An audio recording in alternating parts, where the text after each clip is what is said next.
MLC కవిత తన తండ్రి కేసీఆర్ కు లేఖ రాస్తే వారి కుటుంబ సభ్యుల దాన్ని బయటపెట్టి డ్రామాలాడుతున్నారని విమర్శించారు వర్ధన్నపేట ఎమ్మెల్యే కేఆర్ నాగరాజు. కేసీఆర్ చుట్టూ దెయ్యాలు ఉంటే వారి పేర్లు బయటపెట్టాలని డిమాండ్ చేశారు. గ్రామ పంచాయతీ ఎన్నికల్లో గెలిచేందుకే బీఆర్ఎస్ కొత్త డ్రామాలు ఆడుతుందన్నారు.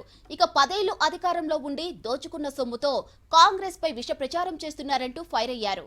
రాష్ట్రాన్ని అప్పుల కుప్పగా మార్చిన బీఆర్ఎస్ ట్రాప్ లో ప్రజలెవరూ పడొద్దన్నారు ఎమ్మెల్యే కేఆర్ నాగరాజు.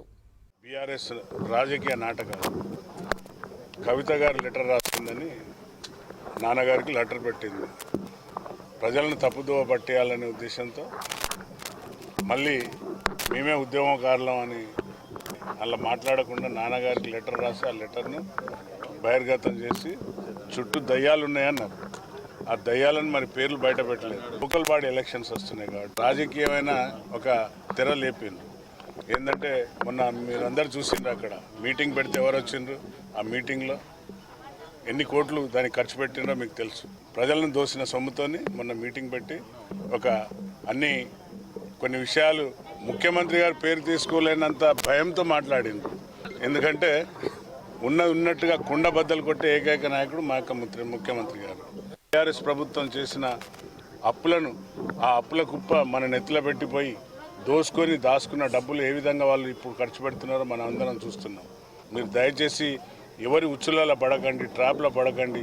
ఇప్పటికే తెలంగాణ సుభిక్షంగా ఉన్న బంగారు తెలంగాణ చిప్ప చేతులు ఇచ్చినట్టు చేసింది కాబట్టి అన్ని అప్పులు చేసి అప్పుల పేరు మీద దోసుకున్నారు కాబట్టి ఎక్సైజ్ పాలసీలో కూడా మనం చూసినాం. టైం రాకముందే, ఎలక్షన్ కంటే ముందే పెట్టుకొని డబ్బులు ఎత్తుకపోయింది. అటువంటి ప్రభుత్వం పైన నిలదీసి అన్ని నిక్కచ్చిగా అసెంబ్లీలో కూడా శ్వేతపత్రం ఇడిచిపెట్టింది.